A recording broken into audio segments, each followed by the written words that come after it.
love, fun, and story. Welcome to the Galano family. Hi mga Jai, welcome back sa ating channel. Kumusta po? Naglalakad ako ngayon papuntang trabaho kasi evening shift ako ngayon mga Jai. Pupunta ako ng bus stop. Hinihinga.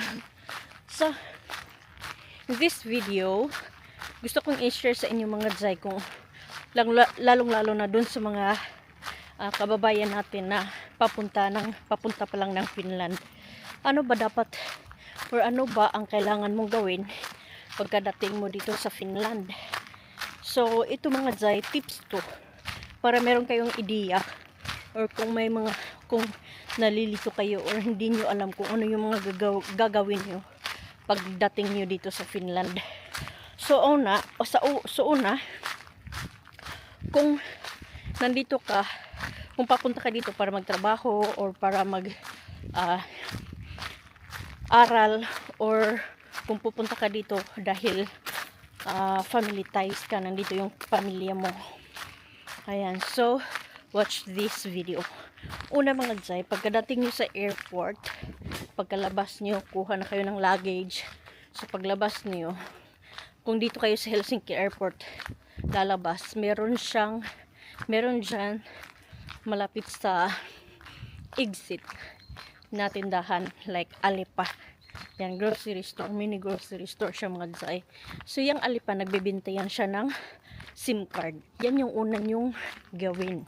Bumili kayo ng SIM card para magkaroon kayo ng data, internet sa cellphone niyo. Pero kung wala kayong pamilya, pero kung may pamilya naman kayo na susundo sa inyo, so tanungin mo yung asawa mo, baka may ni-ready na siyang SIM card para sa'yo.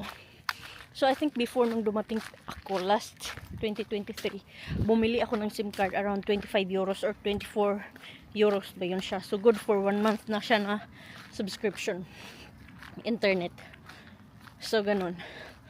So after that mga Jai, mag-book na kayo ng appointment sa DVV para i-register yung ID niyo, ay yung address, para i-register yung address niyo. Makakuha kayo ng Hinkilotunos kung wala pa kayong Hinkilotunos kasi yan yung una-una hinihingi. Next, kung tapos i-register niyo yung ID niyo kasi doon ay yung address niyo kung saan kayo banda titira. So kung na-register na-register mo na yung address mo sa DVV at meron ka ng Hinkilotunos, pwede ka nang magpabook ng appointment sa police. Kailangan mo kumuha ng police mga Jai para mabigyan ka nila ng police ID. Isa kasi yung police ID, pinaka number 1 din yun na requirements basta mag-open ka ng bank account. Pwede ka naman, may ibang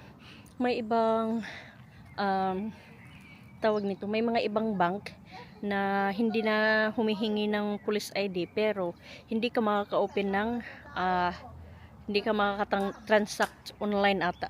Yun yung explain ng Nordea sa amin dati. Na-open yung bank account ng Mr. Cook pero sabi nila kailangan pa niyang bumalik sa Nordea once na makakuha na kami ng police ID.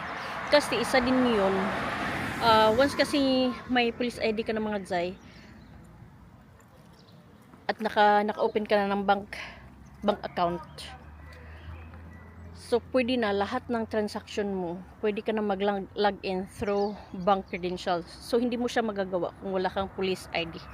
So yun yung sabi ng namin, ng bangko sa amin. So pwede ka makakuha without police record pero hindi ka makagamit or makalagin online through bank credentials kasi kailangan niya ng police ID. So isa din yun sa requirements. So pagkatapos mong mag-DVV, register na yung address mo, may security number ka na, kuha ka na, mag-book ka na din ng appointment para sa police.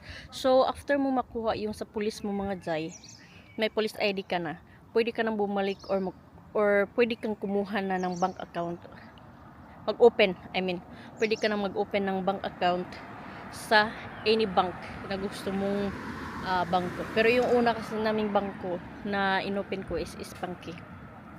Tapos lately na nung nandito na yung pamilya ko, nag-open ako ulit sa Nordea. So yung Nordea, dyan lahat ng transaction ko, nilipat ko lahat sa Nordea, lahat ng transaction ko. Kasi dyan din yung, yan din yung bangko na ginamit ko nung bumili ako ng bahay. Dito kasi mga Jai, iba kasi dito, kung mag-login ka, for example, mag-login ka sa Enter Finland, once na may bank credentials ka na, pwede ka na mag-login, hindi na gamit yung email address mo. Mag-login ka na through bank credentials. Kahit pipirma ka ng mga documents, hindi na kailangan yung pirma mo na signature talaga. Pwede ka nang perma through bank credentials. Kahit nung bumili kami ng bahay mga dyan, hindi ko nakita yung may-ari kasi through online lang kami. Lahat ng transaction, lahat ng permahan, online na. Gamit yung bank credentials. Ganyan siya. Ganyan ka-importante. Ayan, teka lang mga dyan kasi may bus na. Sakay na ako ng bus. After mag-open ng bank account mga dyan, pwede ka na pumunta ng mag-open ng Kela. Mag-register ka sa Kela. Kung pumunta ka dito para magtrabaho, mag-open ka rin ng tax card mo. Kahit tumawag ka lang or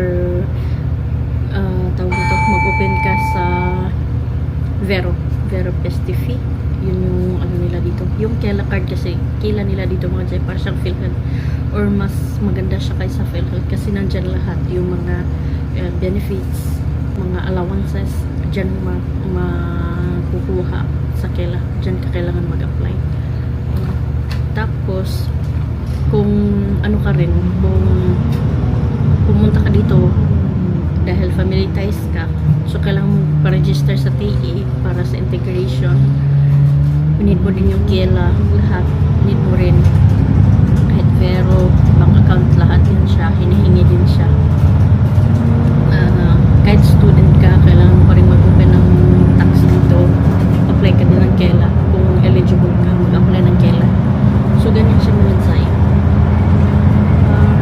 I think yan lang yung pinaka number 1 na mga bagay na kailangan nyo gawin pagkadating nyo dito sa Finland.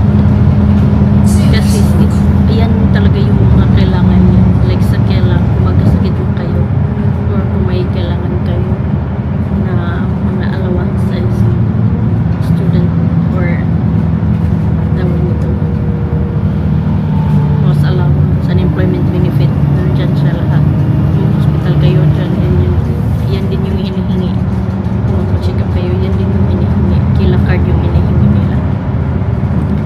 So, hopefully na may natutunan kayo sa video ko, at kung may mga tanong kayo mga Tsay, huwag kayong mahiyang mag-message sa akin sa Tagalog Family in Finland sa Facebook kasi yun yung pinaka-active ko na page na palagi akong nag-monitor at nagre-reply talaga ako kapag may mga tanong at nag-message sa akin na nalilito sila about dito sa Finland. Yan. So, huwag nyo kami kalimutan na i-subscribe din ang aking YouTube channel at saka yung Facebook